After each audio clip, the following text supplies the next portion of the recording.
Baguest abandonado. Letosa abandonado. San Hipólito abandonado. Las Bellostas abandonado. Sarsa de Surta abandonado.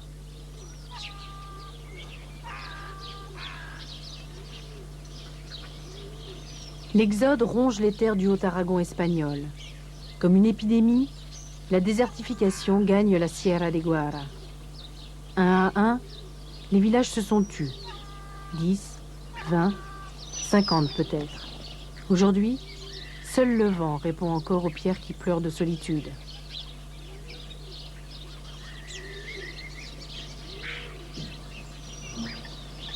Tonine, tu leur as parlé? Tu sais s'ils viennent? Et toi, qu'est-ce que tu fais? Tu viens? Jamais du temps. Bien sûr. On aurait dû te prévenir avant.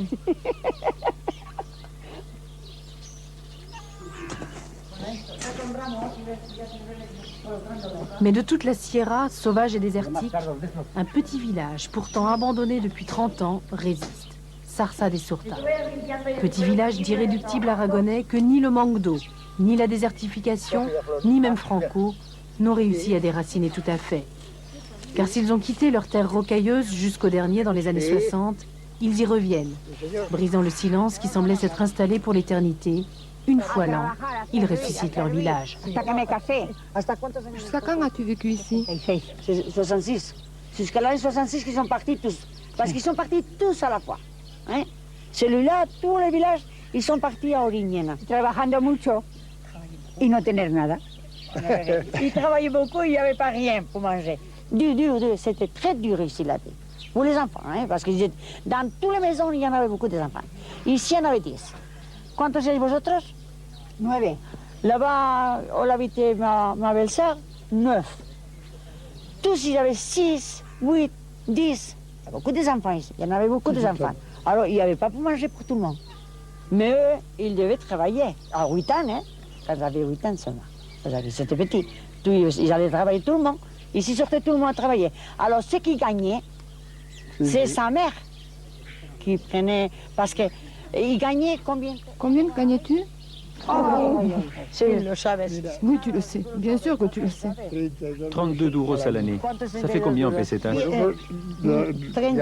espera, 130, 150, 160. 160 pesetas. 160 pesetas à l'année. Il travaillait. Alors, sa mère, il prenait cet argent pour pouvoir acheter de l'huile et tout ça. C'est eux qui lui donnaient tout l'argent. Allá. Je suis née ici, dans cette maison.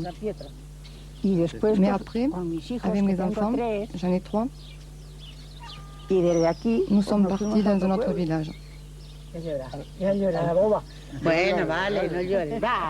Parce qu'on vivait très mal. On avait trop peu pour vivre. C'est pour ça qu'on est parti. Il n'y avait aucun avenir ici.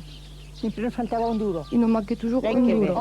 Aussitôt qu'on parle de village, on parle de quelqu'un qui est mort d'ici, ils sont toute la vie. Ils pleurent tous les frères, hein, tous.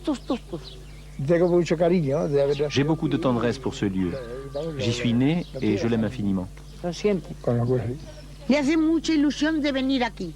Et si j'avais pu rester et vivre ici, j'y serais encore. Vamos, Feli, vámonos que nos vamos a hacer la comida. Bien. ¿Y me vas a ayudar? Sí, hombre, va. Vale. Vale. Vosotros no miréis la cámara para nada. No.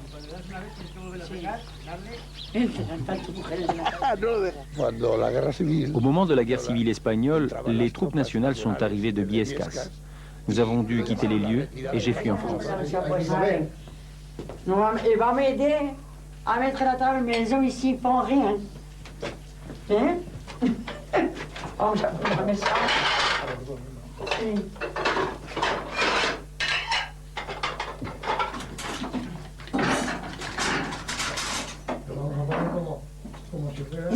C'est nous qui nous sommes tapés tout le travail, le gâteau.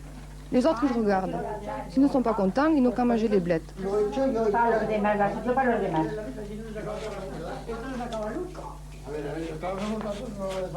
À une époque donc, où la guerre civile s'achevait, cette région qui est très sauvage, par les gens comme par le relief, a résisté encore quelque temps à Franco.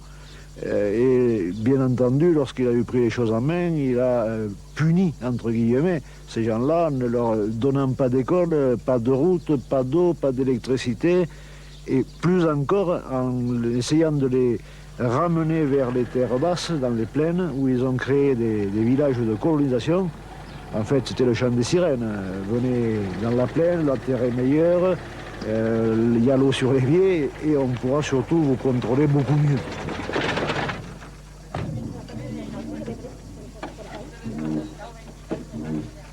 Cette année encore, au matin du 15 août, tel le château de la Belle au Bois dormant, le village se réveille.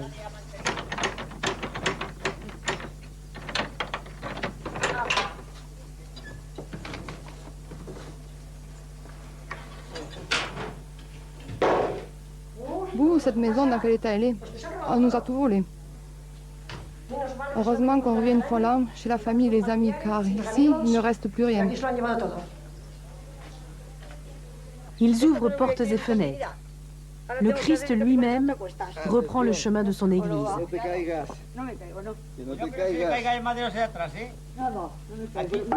Et si les ronces s'écartent, c'est pour laisser passer Marie et tous les saints, mis en lieu sûr par les habitants au moment de l'Exode.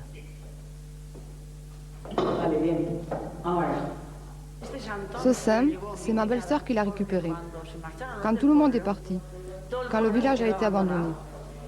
Ma belle-sœur a dit qu'elle le garderait chez elle et que si un jour on retapait l'église, elle le ramènerait.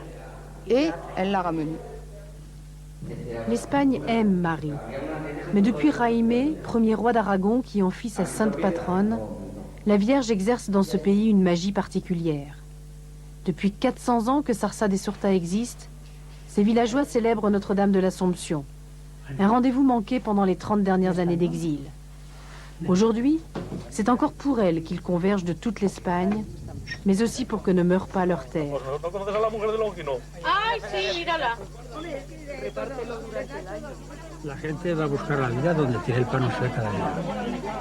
Les gens vont chercher la vie là où il y a du pain pour vivre. Quand ils habitaient ici, ils avaient foi dans cette église. Puis ils sont partis ailleurs. Aujourd'hui, s'ils reviennent, c'est aussi pour tout cet amour qu'ils portent à leur terre. En este sentido decimos que María se presenta ante la Iglesia como verdaderos signos católicos. Acte de foi ou de résistance, l'Église encore sera le premier symbole de résurrection du village. Cristo tiene que reinar hasta que Dios haga de sus enemigos estrado de sus pies. En 90, Don Luis revient et seul commence à redresser la maison familiale. Mais il a en permanence devant les yeux l'église. Elle perd son toit, les murs s'effondrent. Il passe alors un pacte avec l'évêque. Vous fournissez les matériaux, nous nos bras et notre sueur, et nous relèverons une à une les pierres de l'église. Dans ce village, nos racines y sont très profondes. Et je ne peux pas concevoir que cela s'arrête un jour. Ce n'est pas possible quand tu as de la sensibilité. Il y a tant de belles choses à admirer ici. Je dis non, tout ça ne peut pas mourir, il faut vite reconstruire.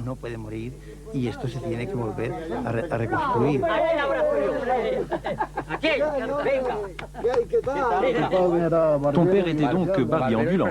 Non, barbier et infirmier. Quand le médecin venait rendre visite aux malades, il leur prescrivait les ordonnances, mais comme il habitait loin, c'est mon père qui faisait les piqûres. Vale, Guillermo, venga, bien.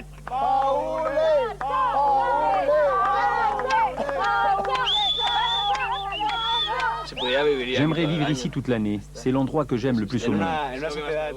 Dans une société où on a perdu toutes nos racines, où l'égoïsme prime, ce genre de fête est très important. Elle permet de nous rapprocher et c'est plutôt bien.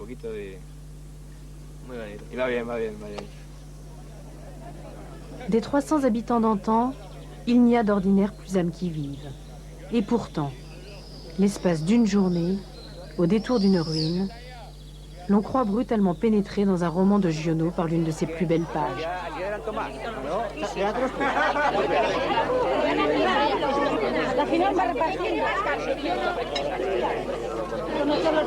Je ferais presque une image avec la Belle au bois dormant. Je ne sais pas qui c'est qui lui a donné le baiser, mais le village est reparti.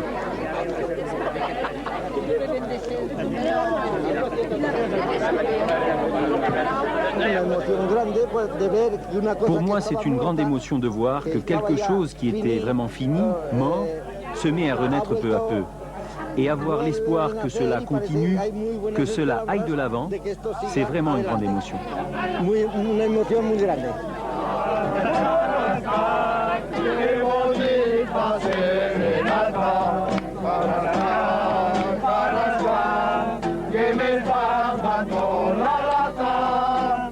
Le regain, les habitants se prennent à rêver. La Sierra, riche de canyons et de pierres chargées d'histoire, commence à attirer Espagnols et étrangers en mal d'espace et de nature. Les gens de Sarsa seraient-ils les pionniers d'un nouvel Eldorado? Les gens n'étaient plus là, mais leur cœur est resté ici et il y a une volonté féroce, je dirais, dure comme ils sont eux-mêmes, parce que ceux qui ont vécu et survécu ici, c'est pas des tendres. Hein. Il a fallu avoir l'âme un petit peu chevillée au corps. Ils reviennent, ils relèvent les manches, ils relèvent les pierres, ils font la fête, mais ils travaillent avec l'espoir que ce village ressuscite et qu'ils puissent évoluer et passer eux-mêmes leur vieillesse, leur retraite.